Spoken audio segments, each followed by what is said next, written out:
Hello students, very good morning. Welcome to TSN School Class 12th Subject Physics and Chapter number 10 Wave Optics, जिसका आपका आज part number क्या है? Part number 2. We will start part 2. Topic आपका क्या है? Reflections and refraction of plane wave using Huygens principle. Huygens principle use करना है.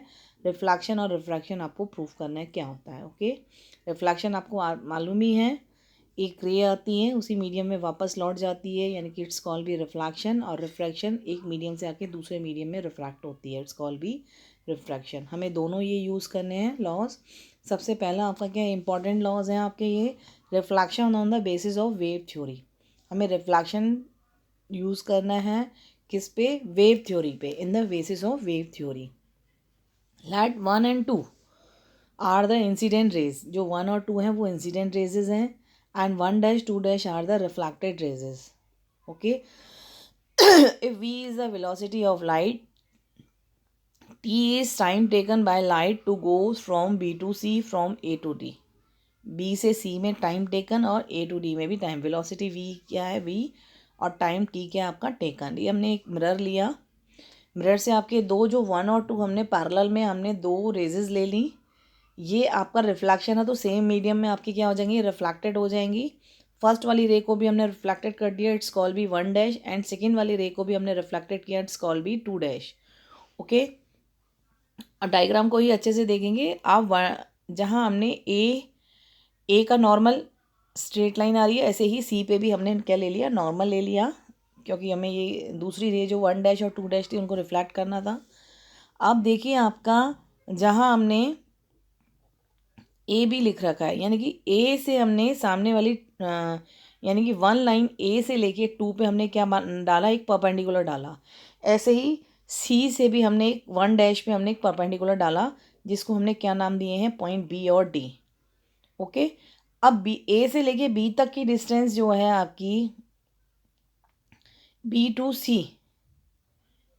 ए से लेके जो बी है आ रहा है उतना तो आपका वो पैरेलल बिल्कुल एरिया सेम में जा रहा है, लेकिन बी और सी देखिए इतनी लाइन ज़्यादा है, ये टाइम टेकन लेगा. ऐसे ही ए और डी, सी से डी तक की आपकी वो सेम आ रहा है, लेकिन ए और डी जो क्या है वो एरिया इतना क्या आपका ज़्यादा आ रहा है.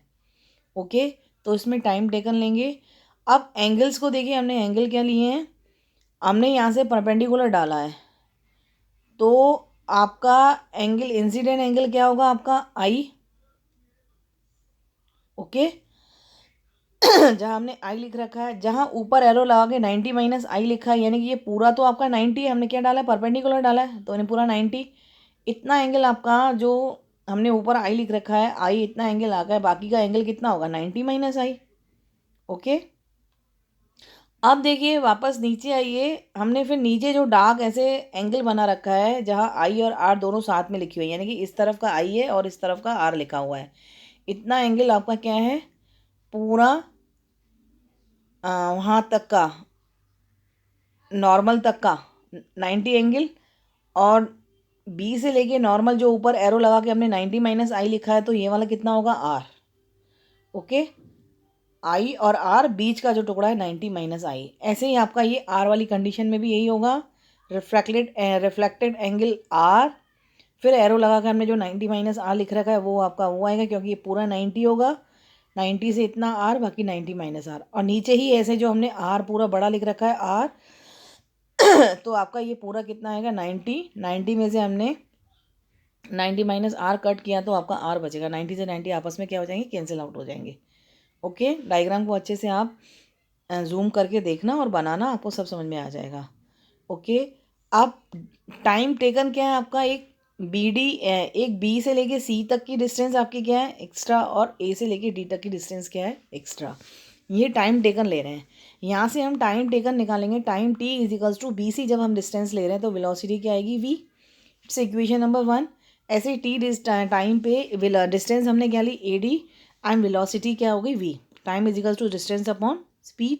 ये आपकी दो इक्वेशंस होंगी. दोनों इक्वेशंस को हमने इक्वेट किया, तो B C upon v is equals to A D upon v, यानी कि B C is equals to A D. अब हम बी सी और ए डी की वैल्यू फाइंड आउट करेंगे, क्या निकलती है इन ट्राइंगल ए बी सी. अब देखिए ए बी सी ट्राइंगल लिया, तो उसमें साइन आई लेंगे। साइन आई आपका क्या होता है, perpendicular upon hypotenuse A B C, है ना। तो आपका जो इधर देखिए हमने अलग से साइड में बना रखे हैं ए बी सी, जो बी एंगल ऊपर है वो आपका 90 डिग्री पे है, तो उसके सामने वाली जो लाइन होगी वो हाइपोटेनियस यानी कि ए सी। और परपेंडिकुलर क्या हुआ, एंगल के सामने वाली जो लाइन होती है वो परपेंडिकुलर होती है, वो क्या है आपकी बी सी। तो आपका बी सी अपॉन ए सी आएगा, तो यहाँ से बी सी जब फाइंड आउट करेंगे तो आपका क्या निकलेगा, क्रॉस मल्टीप्लाई में ए सी साइन आई। ऐसे ही आपका ए डी का वैल्यू हमें फाइंड आउट करना है। ए डी का वैल्यू फाइंड आउट करने के लिए हमें अब ट्राइंगल क्या चाहिए, A D C.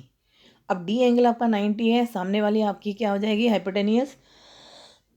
Angle are के सामने जो लाइन है वो आपकी परपेंडिकुलर हो जाएगी ए डी। तो sine r इजिकल्स to P upon H equals to A D upon A C. यहाँ से A D इजिकल्स to A C sine r. A C की बी सी की और ए डी की जो वैल्यू हमने फाइंड आउट करी है वो हमने इक्वेशन नंबर 3 में सब्सटीट्यूट कर दी from 3। B C इजिकल्स to A D, A C sine i, A C sine r. A C से ऐसी आपका दोनों कैंसिल हो गए, तो sine i इजिकल्स to sine r. तो इसको हम क्या लिख सकते हैं, i इजिकल्स to r, small angles के लिए। तो ये आपका क्या है, आई इजिकल्स टू आर किस में आता है, लॉ ऑफ रिफ्लेक्शन, जो कि हमने हाइजेनिक प्रिंसिपल से यूज़ करके इसको हमने प्रूव कर दिया कि इससे call be roll refraction. Okay, ये तो हो गया आपका रिफ्लेक्शन का। वहाँ पे क्या है आपका आई इजिकल्स टू आर। अब है आपका इसमें भी सेकेंड वाला जो पॉइंट है, refractions on the basis of wave theory. Refraction भी हमने वेव थ्योरी पे बेसिस करके को प्रूफ किया है, किस तरीके से आया। ये भी आपके दोनों पॉइंट्स इंपॉर्टेंट हैं, इस तरीके से आपके आते हैं। लेट, इसमें भी हमने क्या किया है, let 1 and 2 are the incident rays and 1 - 2 are the refracted rays. If V1 is the velocity of medium 1 जिसका refractive index μ1 and V2 is the velocity of medium 2 जिसका refractive index μ2। T is time taken by the light to go from B to C and A to D। वही same है आपके इसमें, लेकिन raises आपकी क्या होंगी, रिफ्रैक्टेड होंगी, यानी कि एक मीडियम से दूसरे मीडियम में आएंगी। ऊपर वाला मीडियम आपका क्या है, μ1 मीडियम 1 और नीचे medium 2 μ2। μ1 is greater than μ2, sorry μ1 is less than μ2। तो वेलोसिटीज इसकी क्या होती हैं, अपोजिट्स होती हैं। अगर μ1 आपका बड़ा है तो वेलोसिटी यानी कि V1 क्या होगी, μ1 आपका छोटा है तो वेलोसिटी V1 यानी कि फर्स्ट वाले मीडियम की वेलोसिटी क्या होगी, ज़्यादा। ओके, और टाइम जो टेकन है दोनों के लिए सेम है। वही हमने 1 और सेकेंड आपकी जो रे हैं, इंसिडेंट रे रिफ्लैक्ट हुई दूसरे मीडियम में, तो 1 और 2 आपकी रिफ्रैक्टेड रे हैं। अब इसमें भी आप हमने नॉर्मल डाले हुए हैं ए से और सी से। ए से सामने वाली लाइन पे परपेंडिकुलर डाला, ए भी हो गया। ऐसे ही सी से हमने सामने वाली लाइन पे परपेंडिकुलर डाला, डी। तो जो इसमें भी आपका एक्स्ट्रा जो है वो बी सी और ए डी ही है। इन दोनों की वैल्यूज़ फाइंड आउट करेंगे और सब्स्टिट्यूट करेंगे। एंगल समझ में आ रहे हैं, इंसिडेंट एंगल आई लिखा हुआ है, नॉर्मल से लेके इंसिडेंट तक का वो एंगल कितना आपका 90।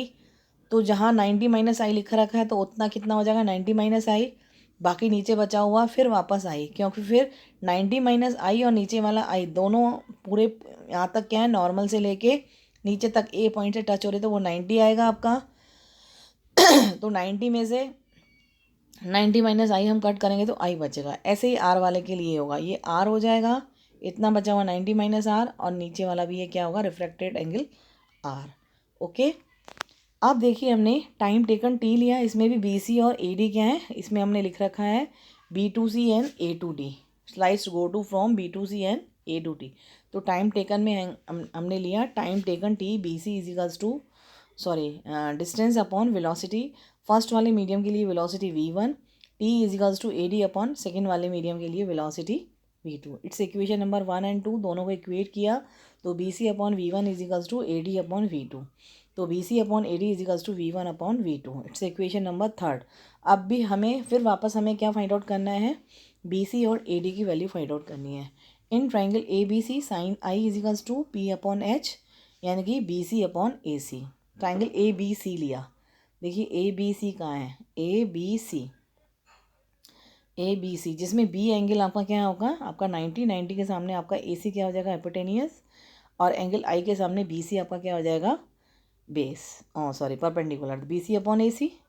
तो B C इजिकल्स to A C sine i. ऐसे in triangle A D C में डी एंगल क्या हो जाएगा आपको 90 के सामने एंगल आपकी क्या है, ए सी है, नीचे देखिए डी है, डी के सामने जो डी 90 डिग्री का है, 90 डिग्री के सामने हाइपोटेनियस ए सी और एंगल आर के सामने क्या आ जाएगा A D, perpendicular upon hypotenuse A D upon A C. तो यहाँ से A D इजिकल्स to A C sine आया। बी सी की और ए डी की वैल्यू फाइंड आउट कर ली, वो आपने इक्वेशन नंबर 3 में क्या कर दी, पुट कर दी। B C upon A D इजिकल्स to V one upon V two, A C sine i A C sine r इजिकल्स to V one upon V two, A C से आई से आपका cancel out हो गया। तो sine i upon sine r इजिकल्स to V one और V two की जगह हमने क्या सब्सटीट्यूट कर दिया, mu two upon mu one, क्योंकि वेलोसिटी वी वन है वहाँ म्यू टू आएगा, जहाँ क्योंकि वहाँ वेलोसिटी क्या है, ज़्यादा, तो जिसकी वेलोसिटी ज़्यादा है उसका रिफ्रैक्टिव इंडेक्स ज़्यादा वाला ही रखेंगे, यानी कि mu two upon V one. इधर हमने साइड में लिख रखा है V is proportional to 1 upon mu के, तो उल्टे हमने रख दिए mu two upon mu one. तो साइन आई इजी अपॉन साइन आर इजिकल्स टू, इसको mu two upon mu one को म्यू भी लिख सकते हैं, ओके। और ये ही आपका क्या, this is Snell's law. Refraction में क्या आता है आपका, स्नेल्स लॉ। और लाइट लॉ में आपका क्या आ रहा था, आई इजिकल्स टू आर। ये दोनों जो हैं आपके Huygens principle, refractions on the basis of wave theory, और जो फर्स्ट वाला था refractions on the basis of wave theory, reflection वाला, जिसमें आई इजिकल्स टू आर आया था। सेकेंड वाले में sine i upon sine r इजिकल्स to mu, it's Snell's law. और जो फर्स्ट वाला था वो आपका कौन सा लॉ था, लॉज ऑफ रिफ्लेक्शन, ओके। अब देखिए इसमें एक पार्ट आपका और आ रहा है, इसी में हम बता रहे हैं सुपरपोजिशन ऑफ प्रिंसिपल्स क्या होता है। सुपरपोजिशन ऑफ प्रिंसिपल क्या होता है, when two or more waves travelling through a medium, किसी मीडियम में ट्रैवलिंग कर रहे हैं, सुपर इम्पोज, उसके ऊपर impose on each other then a new wave, उसके ऊपर अगर कोई आपकी न्यू वेव इम्पोज आती है from in which resultant displacement, फिर आपकी रिजल्टेंट डिस्प्लेसमेंट आता है is equals to vector sum. बाकी जो वेव्स है ना वो वेक्टर सम के क्या होती हैं, इक्वल होती है, ड्यू टू इंडिविजुअली जो इंडिविजुअली वेव्स होती हैं वो उनके वेक्टर सम के इक्वल होती हैं। इसको लिखने का आपका तरीका क्या है, y is equals to y one plus y two plus y three. ये आपकी इंडिविजुअली वेव फ्रेंड्स हैं, वाई वन वाई टू, इनका सम जो आता है वो रिजल्टेंट वेव्स के इक्वल आता है। जैसे आपकी ये डायग्राम को आप देखेंगे तो अच्छे से आपको समझ में आएगा। ये देखिए आपका जब हमने y1 और y2 लिख रखा है, y1 आपका एक वेव आई, ठीक है, फिर y2 नीचे जो डॉट डॉट वाली वेव है वो y2 है आपकी, फिर जो इसका रिजल्टेंट वेव आई वो सबसे ऊपर हमने लिख रखी है, जो बाहर हमने y लिख रखा है y1 प्लस y2। आपके y1 और y2 सेम उसी डायरेक्शन उसी में ही हैं, x से ऊपर से ही कहाँ आ रही है, नीचे, तो y1 प्लस y2। सेकेंड वाले फिगर को आप देखेंगे y1 और y2, y1 आपकी क्या है, ऊपर वाली जो वेव है लिखी हुई है हमने y1, जहाँ एरो लगा के लिख रहा है, it's call be y1 individually wave friends. फिर वेव 2 जो आपकी आ रही है वो नीचे से आ रही है, यानी कि वो किस में आएगी, आपकी माइनस में आएगी। तो नीचे से आपकी y2 जो आई, नीचे से गई ऊपर तक, it's call B y2।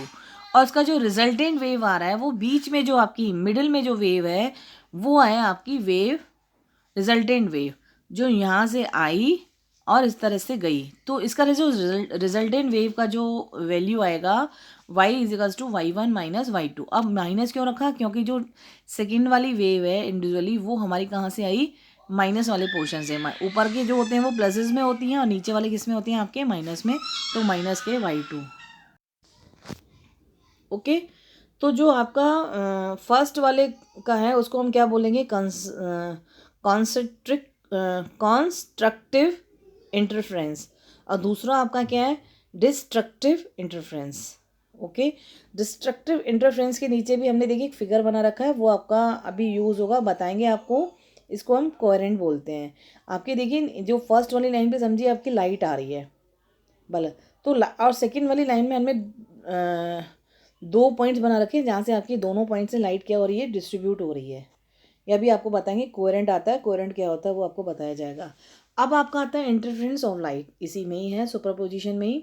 Interference of light आपका क्या है, the phenomena of redistributions, the phenomena of redistributions of light energy in a medium on account of superposition of light wave from two coherent sources. वही आपका देखिए इसमें अब आएगा, जो हमने ये डिस्ट्रक्टिव इंटरफेरेंस के ऊपर जो हमने डायग्राम बना रखा है, फिनोमिना ऑफ, ये जो आपका phenomena of redistribution of light, ये आपकी रीडिस्ट्रीब्यूशन लाइट क्या हो रही है, रीडिस्ट्रीब्यूशन हो रही है energy in a medium on account of superposition of light wave from two coherent sources. इसमें कितनी है आपकी 2 कोहेरेंट सोर्सेस हैं. Okay.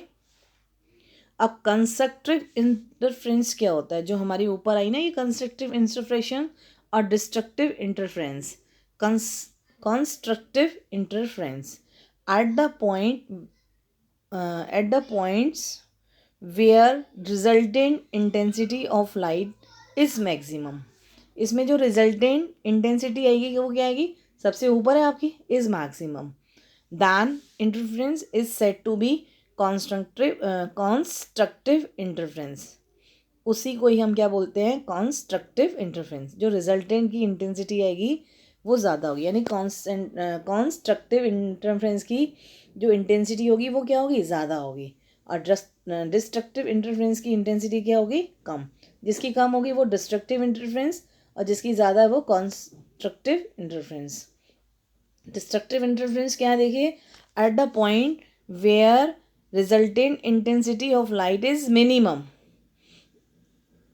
The interference set to be destructive interference. Minimum the interference set to be a destructive. जिनकी intensity क्या होगी, कम, it's call be destructive interference. Okay. आप देखिए जो हमने फर्स्ट वाले जो ये इंटरफ्रेंस ऑफ लाइट थी, इसमें आपका कोहेरेंट वाला यूज़ हुआ था, वेव फ्रॉम टू कोहेरेंट. अब देखिए कोहेरेंट सोर्स क्या होता है, इसके बारे में बताया गया है. कोहेरेंट सोर्सेज क्या होता है, the sources of light which emits continuously light waves of same wavelength, same frequency and same phase or having a constant phase. Differences are called coherent sources. देखिए आपके जो ये बल्ब बना रखा है, इसकी जो ये लिख रखा है ना हमने कि source of light which emits continuously, आपकी लाइट वेव्स क्या हो रही हैं, एमिट्स हो रही हैं, जिसमें आपकी वेवलेंथ भी सेम है, फ्रीक्वेंसी भी सेम है और जो फेज़ है वो भी सेम है. It's a constant, having a constant phase. Phase क्या कांस्टेंट है. Differences are called coherent sources. लेकिन वो अलग अलग उसमें जा रहे हैं तो इस कॉल्ड भी कोहेरेंट सोर्सेज. एक जो लाइट का पॉइंट है वहाँ से जो आपकी लाइट जा रही है 2 पॉइंट्स में जा रही है, इट्स कॉल्ड भी कोहेरेंट सोर्सेज. लेकिन वहाँ पे उनकी वेवलेंथ, फ्रीक्वेंसी, फेज वगैरह क्या है, सब सेम है. ओके. अब conditions for obtaining coherent sources. Coherent sources की कंडीशंस क्या है, ये जो आपकी कोहेरेंट सोर्स में जो लाइट एमिट हो रही है उसका पॉइंट क्या आपका एक ही है, उसी एक ही पॉइंट से आपके ये 2 पॉइंट्स में डिस्ट्रीब्यूट हो रही है, इसी को हम बोलते हैं कोहेरेंट. तो कोहेरेंट के लिए जो हमें कंडीशन क्या चाहिए, एक ही, मतलब जो उसका, अभी आप इसको कंडीशंस को पढ़ोगे ना आपको आ जाएगा. Coherent source of light should be obtain from a single source. Coherent source की जो लाइट है should be obtain from a single source by a same device, some device. Okay. Single source ही हमें चाहिए कोहेरेंट सोर्स के लिए, क्योंकि single source से ही आपके 2 होल्स बने हुए थे, वहाँ से कोहेरेंट सोर्स निकल रही थी, मतलब 2 पॉइंट से निकल रही थी, उसी को ही कोहेरेंट सोर्स बोलते हैं. Single source by some device. अब देखिए फर्स्ट पॉइंट से पहले देखिए आपका ये जो क्वेश्चंस लिख रखा है उसको, क्वेश्चंस को पढ़िए. Two light of some capacity, same power rating and same input voltage can act as coherent source और नॉट. अब इसमें कह रहा है 2 लाइट्स हैं जिनकी सेम कंपनी के हैं, सेम पावर रेटिंग है, इनपुट वोल्टेज कैन एक्ट, क्या इनपुट वोल्टेज कैन एक्ट होगा, it's called be coherent source और नॉट. लेकिन कोहेरेंट सोर्स का जो फर्स्ट पॉइंट हमने पढ़ा था उसमें कह रहा था कि coherent source of light should B obtained from a single source. इसमें 2 कह रहा है तो यानी कि ये नहीं होगा. इसी का ही सेकेंड क्वेश्चन और करके हम लिख रखा है, can 2 independent sources acts on a coherent sources. क्या 2 इंडिपेंडेंट जो सोर्स है उनको हम कोहेरेंट सोर्स बोलते हैं. तो यानी कि उसमें ऊपर वाले में भी 2 और नीचे वाले में 2 आ रहा है, लेकिन कोहेरेंट सोर्स के लिए हमें क्या चाहिए, only for a single source. तो no, 2 independent sources can never acts as coherent sources. हमें 2 इंडिपेंडेंट सोर्सेज नहीं चाहिए होते हैं कोहेरेंट सोर्सेज के लिए. कोहेरेंट सोर्स के लिए क्या सही है, सिर्फ एक ही सिंगल पॉइंट. तो कंडीशंस देखिए, coherent sources of light should be obtain from a single source by some devices. Second point क्या है, the 2 sources of light should give monochromatic light, that is light of some wavelength. Okay. Third वाला है आपका, the path difference between the light waves from the 2 sources should be small. The path difference between the light waves की जो path difference है from the 2 sources should be small. Okay. ये आपके coherent sources की conditions हो गई। उससे related मैंने आपको एक क्वेश्चन भी करवा दिया है। कोहेरेंट सोर्स क्या होती हैं, डिस्ट्रक्टिव इंटरफ्रेंस, कंस्ट्रक्टिव इंटरफ्रेंस और इंटरफ्रेंस ऑफ लाइट। और आपका ये हेडिंग था सुपरपोजिशन ऑफ प्रिंसिपल। तो इस पार्ट 2 में हमने क्या किया, reflections in basis of hygienic wave theory, reflection वो भी हाइजेनिक प्रिंसिपल की वेव थ्योरी पे था। थर्ड आपका क्या था, सुपरपोजिशन ऑफ प्रिंसिपल। फिर इसमें interference of light, constructive interference, destructive interference, coherent sources, इसकी कंडीशंस और से रिलेटेड क्वेश्चन। ओके स्टूडेंट्स, इस टॉपिक को हम यहीं फिनिश करते हैं।